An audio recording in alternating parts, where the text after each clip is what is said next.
Je remercie le pasteur Samy qui n'est pas avec nous présent et sa femme, avec le pasteur Trésor pour l'opportunité qu'ils nous ont accordé de venir ici en Suisse, partager avec vous la parole de Dieu qui s'est fait au travers d'une personne très chère et importante pour moi, qui est mon aîné spirituel, qui est comme un grand frère, qui est comme un mentor pour moi, à la personne des prophètes Franck qui est assis soit.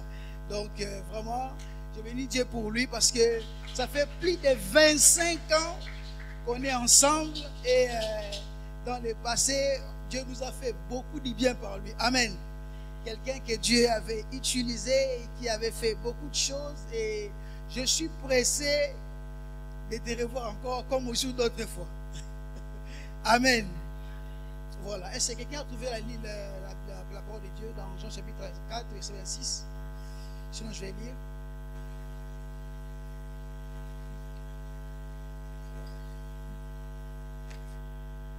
La femme samaritaine qui parle maintenant aux Juifs, il dit: venez voir, j'ai rencontré un homme qui m'a dit toutes choses que j'ai fait. C'est peut-être lui le Messie. Bien aimé, ici dans ce texte, on parle d'une femme samaritaine. Elle n'était même pas juive. Donc entre eux et les Juifs, il y avait des conflits. Ils ne se parlaient même pas, ils ne se saluaient même pas. Mais ce jour-là, cette femme est partie puiser de l'eau à l'appui de Jacob.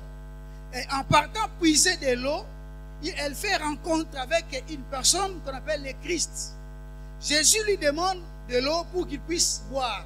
La femme elle voulait un peu résister et après, dans la discussion, le maître a commencé maintenant à lui révéler sa vie passée, sa vie présente et aussi même le futur. Dis-moi, où est ton mari? Je ne l'ai pas. Parce que celui que tu es avec toi là-bas n'est même pas ton mari. Donc, d'après la Bible, cette femme ici, on dirait dans son époque, elle avait une mauvaise réputation. Parce qu'en fait, elle trouvait des hommes, mais qui venaient, mais qui partaient, qui ne restaient pas. Et ce jour-là, maintenant, elle va puiser de l'eau. Comme dans la Bible, Dieu fait toujours toutes choses bonnes à son temps. Dieu a toutes choses sous son contrôle. Les plans de Dieu, maintenant, devaient se réaliser dans sa vie. Elle rencontre une personne, mais qui n'est pas n'importe qui, mais qui est la personne de Jésus-Christ. Amen. Bien aimé, il est important de comprendre que lorsqu'on rencontre Jésus, la vie change. Lorsqu'on rencontre Jésus, l'histoire change. Lui, quand il vient, il change la destinée. Il modifie la vie. Lui, quand il vient, il vous prend des bas vers là-haut. Elle dit, j'ai trouvé un homme qui m'a dit toutes choses. Ça pourrait être lui le Messie. Donc, elle a entendu parler des prophètes, de Moïse, d'Élie, mais d'après les détails que Jésus a donnés, il dit, ça ne peut être que le Messie qui veut dire ces choses. Or, elle était en face de celui qui était d'abord au commencement avec Adam en Éden, l'ennemi de Dieu, celui qui avait créé toutes choses, qui avait placé Adam en Éden en disant, soyez féconds et multipliez-vous. Dans la Bible, Dieu marche avec la multiplication. Tout ce que Dieu fait, c'est le progrès, c'est l'avancement, l'épanouissement. Tout ce qui est soustraction, stérilité, n'est pas dans la volonté de Dieu, n'est pas les plans de Dieu. Amen. Donc là, Jésus lui dit, la femme dit, j'ai trouvé un homme qui m'a dit toutes choses. Donc cette femme, quand vous lisez la phrase, en fait, elle est au conditionnel, elle est à l'impératif. Donc elle vous oblige, même si vous doutiez, même si vous n'avez pas le temps, vous serez obligé d'aller voir celui qui m'a rencontré au puits de Jacob. Bien aimé, il y a des choses des fois dans la vie, lorsque Dieu le fait, même si vous ne voulez pas vous déplacer, il vous imposera de quitter d'un côté vers un autre côté. Parce que Dieu avait un plan à accomplir ces jours-là. Oh, cet homme-là qui était devant la femme, c'est celui qui avait dit à Adam, soyez féconds et multipliez-vous. Donc le souhait de Dieu est que tout ce qu'il a fait puisse se multiplier. On va en Éden quand Dieu a créé les espèces comme des oiseaux, les bêtes des champs. Dieu voulait que chaque espèce puisse se reproduire pour qu'il y ait la continuité. Parce que quand on ne peut pas se multiplier, on ne sera pas combler les vides.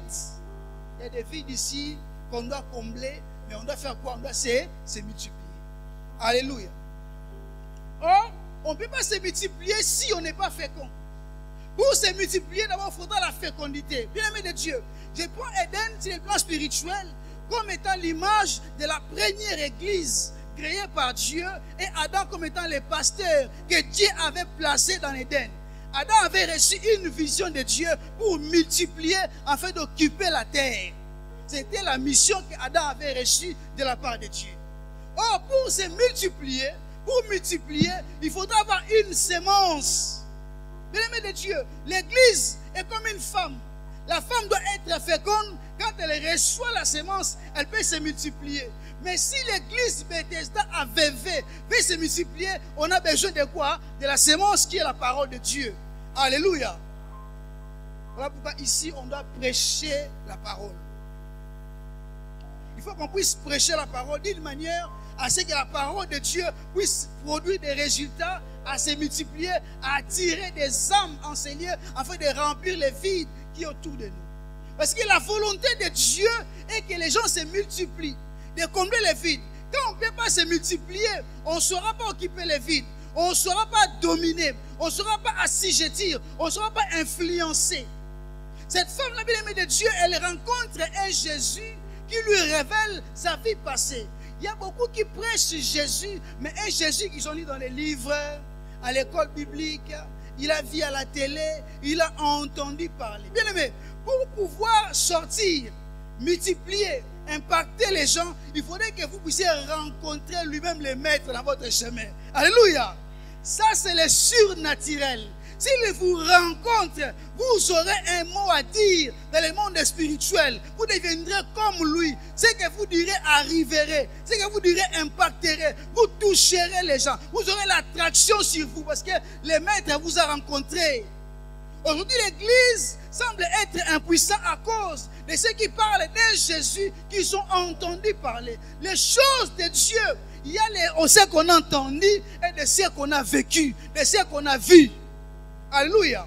On a prêché un Jésus qu'on a expérimenté, qu'on a touché, qu'on a vu, qui nous a visité, qui nous a parlé. On a vu la colonne de feu, on a vu l'ange de Dieu, on a entendu la voix, on a vu la vision. Lorsqu'on part après cette visitation, bien-aimé de Dieu, tout ce qu'on fera, il y aura des résultats. Parce que Dieu est un Dieu d'attraction, Dieu est un Dieu de multiplication. Mais si on veut multiplier, alors qu'il vient de Dieu, on parle d'un Jésus qu'on ne sait pas du tout gérer, maîtriser, contrôler, c'est impossible qu'on puisse se multiplier. Voilà pourquoi il y a beaucoup. Paul a dit ceci: mon évangile que je prêche n'est pas seulement en parole, mais aussi quoi? En démonstration et en puissance. Ne peut démontrer que celui qui a expérimenté. Alléluia. Il est écrit ceci: vous savez, dans Acte 10, 38, comment Dieu avait oint d'esprit et de force Jésus de Nazareth, allant de Dieu, les faisant les biens et guérissant ceux qui étaient sous l'emprise du diable. Car Dieu était avec lui. Donc même Jésus, pendant ces 3 ans de ministère, il impactait, il prêchait, pas avec la parole, mais avec la démonstration d'esprit et de puissance. C'est ce que l'église d'aujourd'hui a besoin. On doit démontrer la puissance de Dieu, la réalité que l'évangile n'est pas humaine, n'est pas naturelle, n'est pas logique, n'est pas théologique, n'est pas scientifique, mais elle est surnaturelle, elle est spirituelle, elle est puissante, elle peut toucher, elle peut changer et transformer la vie des gens. Alléluia. Là, dans cet ordre-là maintenant, il y aura la multiplication dans nos églises, dans notre entourage. La femme, elle rencontre Jésus qui se révèle à lui. Elle était impactée. Elle va maintenant commencer à dire ce que Jésus a fait. Quand on veut que les gens se multiplient, on doit avoir le courage d'aller publier les hauts faits de Jésus. Ce que Dieu a fait dans notre vie, les partager. Parce que la femme est le symbole de l'église. Vevey est une grande ville, on va dire, et aussi à la fois une petite ville. On peut l'impacter, le maîtriser en un rien de temps. Alléluia. Déjà, si vous avez remarqué, cette église, Dieu a donné la ville, on dirait, à Pasteur Samy. Vous avez remarqué que dans le passé, il y avait la gloire. C'était rempli ici. Donc, il y a des signes que Dieu est avec vous. C'est à vous maintenant de pouvoir faire comme la femme samaritaine. Elle dit, voilà, moi j'ai rencontré le surnaturel. Il faut maintenant que je sorte pour aller publier, prononcer les hauts faits de Dieu. Bien aimé, Le Dieu que nous prions n'est pas logique. Dieu n'est pas dans les calculs. Oh non, on va calculer, est-ce que ça va marcher? On a les budgets. Lorsqu'on calcule encore pour Dieu, c'est qu'on n'a pas encore rencontré Dieu. Celui qui a rencontré Dieu ne calcule plus. Parce qu'il sait ce qu'il a vu. Il sait ce qu'il a entendu. Il sait ce qu'il a reçu. Vous savez, on a dit à Jésus, les gens, ils ont fait une chose. Jésus a dit, donnez-leur vous-même ce que vous avez à manger. Il a refusé, vous donnez-leur. Parce que Patrick, donne aux gens ce que vous avez à manger ici dans cette ville. Alléluia. Vous avez reçu la semence de Dieu qui est la parole. Quand je suis rentré ici, j'ai vu un signe. J'ai vu une criche d'eau qui coulait.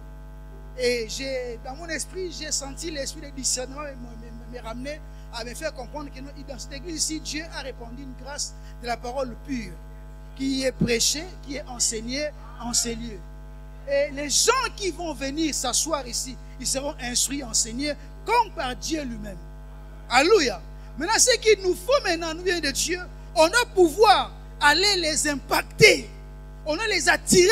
On doit avoir les ministères de la femme samaritaine. Elle rencontre les surnaturels, mais elle sort pour les partager. Maintenant, vous, à l'église, vous êtes là, vous écoutez la parole. Que faites-vous après? On doit sortir, aller dire aux gens ce que Jésus a fait. La femme a pris le courage d'affronter les ennemis, d'affronter les Samaritains et les Juifs, ceux qui ne s'entendaient pas. Bien aimé, celui qui a rencontré le Seigneur perd ses 5 sens, perd sa logique, perd son raisonnement. Il commence à voir comme Dieu. Il voit sans limite. Église de Bethesda, vous devez voir sans limite. Ôtez de vos têtes des limites. Cherchez à voir comme Dieu, à agir comme Dieu, à penser comme Dieu le fait pour vous. Parce que vous avez la semence qui est la parole de Dieu. Alléluia. Quand on a la semence, bien aimé de Dieu, c'est ce qui fait permettre à une race de se multiplier.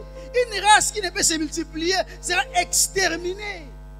Oh, Dieu n'aime pas l'extermination. Dieu aime la continuité. Dieu aime que ça puisse continuer. Et comment ça va continuer si nous, on garde encore la semence? On a besoin de Dieu de pouvoir aller avec la semence pour que ça puisse se multiplier. Oh, vous allez remarquer, dans Genèse, la Bible dit au commencement, l'Esprit de Dieu se mouvait au-dessus des eaux, la terre était informe et vide. Donc, quand la parole était sortie, c'est l'Esprit qui a permis à ce que la parole de Dieu soit matérialisée. Vous avez la parole dans cette église. Maintenant, vous devez bien de Dieu faire l'effort qu'elle soit orientée, dirigée avec l'Esprit pour permettre que ça puisse matérialiser la vision de Bethsaïda, qui est la multiplication cette année. Parce que Dieu veut qu'il y ait du monde, que les âmes soient sauvées, délivrées, touchées, changées. Mais Dieu va passer au travers de vous. Alléluia. J'ai trouvé un homme qui m'a tout dit. Cet homme-là, ce n'est pas n'importe qui. Il connaît le passé. Il connaît le commencement avant que cela arrive. C'est lui qui a conçu la vie que nous avons. C'est lui qui nous connaissait avant la création. Lui, quand il vous apparaît, il impacte votre vie. Bien aimé, on a parlé de Jésus aux Suisses. On a parlé de Jésus aux Anglais, aux Américains, aux Français. Que ce n'est pas un Jésus de la théologie, mais un Jésus de la Bible. Un Jésus miracle. Un Jésus surnaturel qui délivre, qui guérit, qui sauve, qui parle, qui révèle ce qui est caché dans le cœur. L'église a besoin de la révélation pour qu'il y ait la multiplication. Parce que vous avez remarqué dans les églises, le monde des ténèbres est en train de beaucoup infiltrer les églises. Quand il n'y a pas la révélation, on risque de pouvoir faire confiance aux gens qui font la fausse conversion, font semblant de se convertir. Mais en eux, il y a encore la sorcellerie. Ils ont encore des œuvres du ténèbre. Ils viennent pour détruire l'œuvre de Dieu. Vous le saurez parce que, et pour partir, il y a toujours des problèmes. On m'a mal parlé. Les pasteurs ne m'écoutent pas. Je conseille ma pasteur, elle ne m'a pas écouté. Pasteur Samy ne me calcule pas. Toujours des problèmes. Et après, ils finissent par partir. On sait que c'était quoi? Des missionnaires de l'ennemi. Alléluia. Donc, il faudrait que la parole de Dieu soit prêchée, mais avec sa puissance, pour qu'il y ait bien de Dieu la multiplication. J'ai rencontré un homme qui m'a tout dit. Bien aimé, il y a des gens qui ont des problèmes, qui cherchent la solution. Nous, on a Jésus, on a le Christ. On doit affronter ces gens, leur démontrer le vrai Jésus. Le Jésus qui marche sur les eaux, qui guérit les maladies qui sont appelées incurables, qui délivre les difficultés, qui fait tomber les chaînes, qui brise les liens. C'est à nous, bien-aimés de Dieu, l'Église, de s'élever. La femme a dit, j'ai trouvé quelqu'un qui m'a tout dit. La femme symbolise l'Église comme corps du Christ, l'Église comme individu, comme un frère et une sœur qui est assis, qui me regarde. C'est vous aujourd'hui, la femme samaritaine. C'est à vous de vous lever. Sans vous, il n'y aura pas la multiplication. Vous avez un rôle à jouer. La femme a joué un rôle. Dans cette église ici à Bethesda, chacun a sa part. Il ne faut pas que les pasteurs ça porte sur ses épaules et les pasteurs Patrick. Non. Vous aussi, vous avez un rôle à jouer dans cette église. Alors, cherchez à jouer votre rôle, à faire votre job, à faire comme elle, à parler aussi de Jésus aux autres. Alléluia. Parce que notre Jésus est un Jésus de miracles, un Jésus qui guérit, un Jésus qui transforme. Un Jésus, lorsqu'il vient, il réécrit l'histoire. Lorsqu'il vient, il élève. Lorsqu'il vient de Dieu, il vous change de situation. C'est un Jésus de Dieu qui crée dans les riens, il suscite. Il sort des choses du néant. Mais tout dépend, bien-aimés de Dieu, de nous ici à l'église Bethesda. Comment on réagit par rapport à la vision de la multiplication. Dieu a mis au pasteur Samy cette année de multiplication. Mais pour multiplier, c'est la sémence. Et la sémence, il faut l'esprit. Église Bethesda, laissez la place à l'esprit. Laissez l'esprit agir. L'esprit prendre les devants. L'esprit contrôler. Afin que la multiplication soit effective.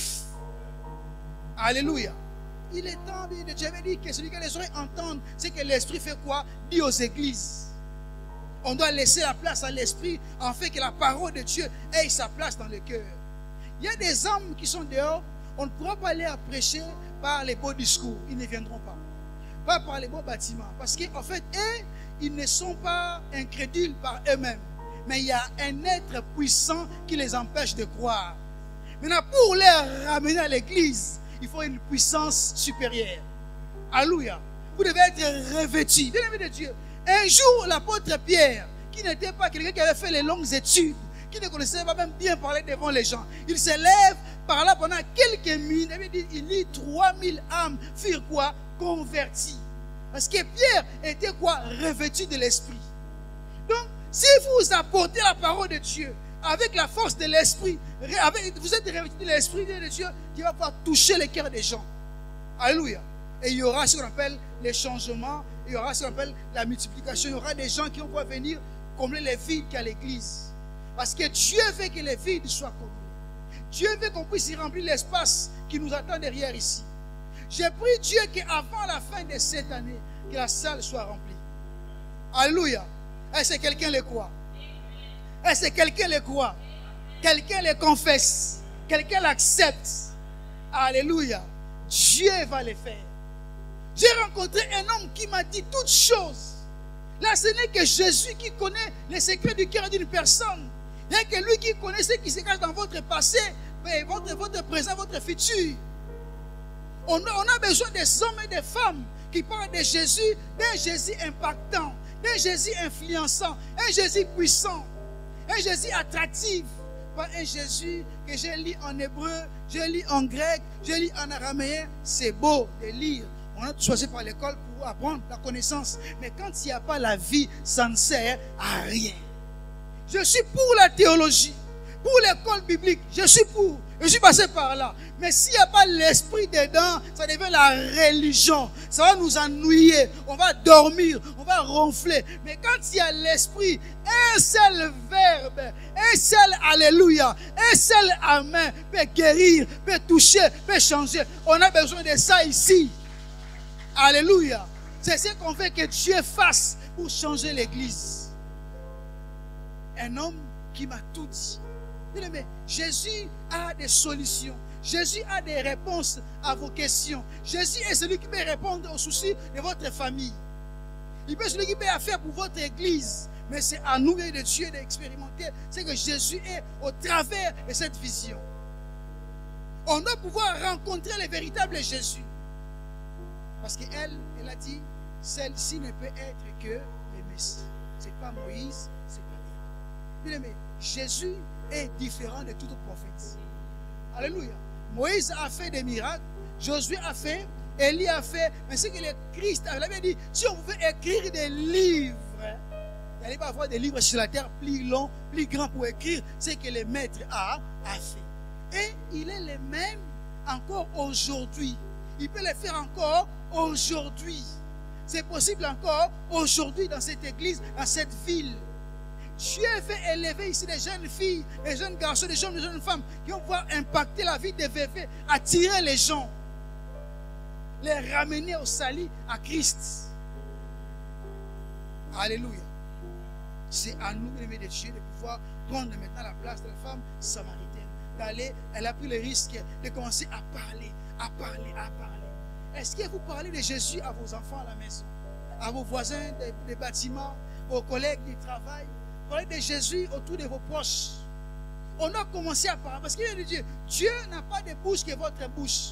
Si vous ne parlez pas, ils ne croiront pas. Ils ne sauront pas. Parlez, proclamez, placez la sémence. Quand l'Esprit touchera, ils viendront à l'église. Alléluia. J'ai trouvé un homme qui m'a tout dit. Le Dieu que nous prions est un Dieu qui veut que nous puissions quitter d'un état vers un autre état. D'une dimension à une autre dimension. Dieu est un Dieu de l'évolution, de croissance, de progrès, de l'avancement et de multiplication. Et pour cela, Dieu a besoin de femmes samaritaines qui puissent s'élever, prendre le courage de publier ce que Jésus a fait. Dire aux gens ce que Jésus a fait de toi, où il t'a ramassé, comment il t'a modelé, comment il t'a façonné, comment il t'a rendu beau, il t'a rendu belle, il a changé ta vie. Ça va attirer les gens à venir quoi? Je sais, c'est Jésus-là. Alléluia. On doit les témoigner à haute effort. On doit l'assumer. Bien aimé, pour multiplier, je dis, il faut la sémence. Et la sémence, c'est la parole. L'église du temps de la fin doit avoir la parole. Pas la parole théologique, mais la parole qui est inspirée, la parole prophétique, la parole spirituelle, qui peut capter les âmes, toucher les cœurs, ramener vers le Seigneur. Cette parole-là, pour les avoir, il faut rencontrer la colonne de feu. Il faut rencontrer le Seigneur lui-même en personne. Alléluia. Il faut les rencontrer dans vos prières. Voilà pourquoi, frères et sœurs, même si tu es dans les micros, tu es dans les instruments, dans les protocoles, quoi que vous fassiez à l'église, quand vous prenez le temps de prier, priez sérieusement. Prenez la vie de prière au sérieux. Que Dieu vous rencontre, que Dieu vous visite, afin que vous puissiez expérimenter les surnaturels de Dieu. Parce qu'une fois que vous avez été témoin de ce que Dieu a fait dans votre vie, votre raisonnement va changer. Ça va enlever la frousse, la peur, les doutes, ça va enlever les calculs. Vous serez maintenant, votre vie sera quoi? Un témoignage. Mais j'aime ce que la Bible dit. Ils ont dit dans la Bible, ici, ils ont dit, nous prêchons ce que nous avons vu de nos yeux et nos mains ont fait quoi? Ont touché. Aujourd'hui, beaucoup parlent de Jésus qui n'ont ni vu ni touché. Ils ne peuvent pas impacter les âmes parce qu'ils n'ont ni vu ni touché. On doit les voir dans nos prières. Ils doivent nous toucher. On doit les toucher afin que nous puissions aussi aller impacter les autres à notre tour. Alors comment tu veux voir Jésus? Tu veux l'entendre qui te touche, mais si tu n'as pas le temps de passer dans sa présence. La femme a passé du temps avec Jésus à l'appui. Elle a passé du temps. Ce temps-là qu'elle a passé, c'était un temps d'intimité, un temps de partage, un temps d'échange, un temps de prière. Et c'est ce temps-là qui a fait quoi? Qui a changé sa vie. Alléluia. Avant, elle était une femme de mauvaise vie, qui changeait de mari, qui avait mauvais témoignage. Elle est devenue évangéliste internationale. La Bible parle de cette femme-là jusqu'à ces jours ici. Et son histoire avait fait quoi? Avait été maquillée, avait porté une belle couleur. Sa vie a changé. Donc, lorsque Jésus vous rencontre, il change votre histoire. Votre destinée change. Votre demande aussi fait quoi? Change. Alléluia. Ce qu'il faut faire pour nous aujourd'hui, bébé Dieu, en tant que l'église corps du Christ, en tant qu'église locale ou église en tant qu'individu, il faudrait que Jésus change notre vie. Mais rester avec lui, échanger comme elle. Elle a dit, elle est restée à l'appui, elle a échangé. Et l'échange là a fait quoi? A impacté sa vie. Bien aimé, le monde a besoin d'entendre les gens qui ont rencontré le feu, qui ont survécu. Ils ont touché les lions, ont survécu. David a dit, là-bas dans la forêt, j'ai frappé l'ours, j'ai frappé le lion. Il m'a protégé. Devant Goliath, il va faire quoi? Il me protégera. Alléluia. Ce que David a fait, il a expérimenté. La vie chrétienne, vie de Dieu, c'est une vie comme la technique. La technique, on peut t'enseigner ça à l'école. Mais si tu ne touches pas, tu ne pourras pas apprendre à être un bon technicien. Il faut la pratique. Ça, c'est la vie chrétienne. On peut entendre. Moi, j'aime Job. Job a dit, mon oreille a entendu parler de toi. Mais maintenant, mon œil t'a vu. Lorsqu'on voit, c'est fini. C'est ça les secrets. Quand on voit, quand on est témoin de ce que Dieu a fait, de ce que Dieu fait de nous, c'est fini. On commence à devenir quelqu'un qui devient influenceur des autres. On attire des autres. Notre vie devient un témoignage au sujet des autres pour qui viennent en Jésus-Christ. La femme, elle a passé du temps avec le Seigneur. Et cela a fait que sa vie a fait quoi? A changé. Mais les temps que vous faites dans votre chambre, quand on est en culte, vous savez, passer Patrick, Samuel, les temps qu'on fait de la prière, c'est le plus important moment, c'est ça. C'est ce qui peut faire que votre vie bascule d'une étape à une autre étape. Alléluia. Voilà pourquoi prenons le temps de la prière au sérieux. Prenons le temps de l'intimité avec Dieu au sérieux. C'est ce temps-là qui fait que je puisse recevoir des choses de la part de Dieu. La femme a reçu, elle est devenue un sujet d'impact. Et par lui, maintenant, il y a une réconciliation entre Samaritains et Juifs. Ils se sont entendus mélanger autour de Jésus. Ils ont oublié tous les conflits. Bien-aimés, je ne sais pas dans votre famille, dans votre quartier milieu, il y a quoi comme conflit? Mais si vous avez le vrai Jésus, vous parlez du vrai Jésus, il fera tomber les frontières, il fera tomber les interdits, il fera tomber les conflits, il va mettre les gens ensemble, mettre les gens d'accord. La femme a dit, venez voir. Donc, il vous impose, c'est à l'impératif. Vous devez venir, parce que cette personne-là, elle est une passage quoi? Obligatoire. Passage obligé. Lorsque Dieu te touche, Dieu te visite, tu deviens quelqu'un qui sent comme une sorte de passage obligé. On passera par vous pour recevoir ou pour avoir de la part de Dieu. Alléluia. Dieu veut la multiplication dans l'église, la piscine. Dieu veut qu'à Bethesda, que les gens se multiplient. Mais on doit pouvoir s'aimer la sémence qui est la parole. Avec l'esprit, on doit passer du temps devant le Seigneur. On doit chercher Dieu, qu'on soit impacté, qu'on soit touché pour toucher les autres, les ramener à Christ. Alléluia.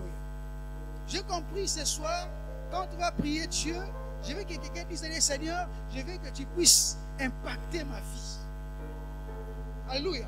Que je sois un frère d'impact, une sœur d'impact. Que quand je sors d'ici, quand je sors de ces cadres, que je suis quelqu'un qui attire les gens vers quoi? Vers le Seigneur. C'est ce que Dieu veut pour tout et chacun de nous. Alléluia. On a compris, pendant que je suis en train de prêcher la parole de Dieu, Dieu me dit ceci, il y a deux sœurs que Dieu va visiter puissamment ici dans cette église et va les susciter dans le domaine de la prophétie. Ils vont commencer à pouvoir apporter beaucoup de messages sur le plan spirituel afin de pouvoir édifier l'église. Quand vous allez voir ces signes-là, il faudrait les encadrer, les mettre vraiment dans les droits chemins pour qu'ils puissent bénéficier de qu'ils puissent développer la grâce que Dieu va déclencher au travers d'eux. J'ai vu deux sœurs en train de prophétiser à l'église et de révéler les choses qui étaient cachées. Et j'ai été même choqué de voir avec beaucoup de précision. Et Dieu va donner même des signes par la grâce de Dieu. Maintenant, on va commencer à prier. Il y aura une d'eux qui est présente, qui sera touchée, et l'autre qui n'est pas présente, qui est absente. Si Dieu la ramène dimanche, elle sera là, et elle sera touchée aussi par l'Esprit de Dieu. Amen. Ce sera ces deux sœurs-là qui vont pouvoir être comme des lampes au niveau de la prière, de l'intercession pour apporter des révélations de paroles, de connaissances. Et je vois dans cette église, me montre une grâce, la grâce d'imposer les mains qui a été donnée aux hommes de Dieu.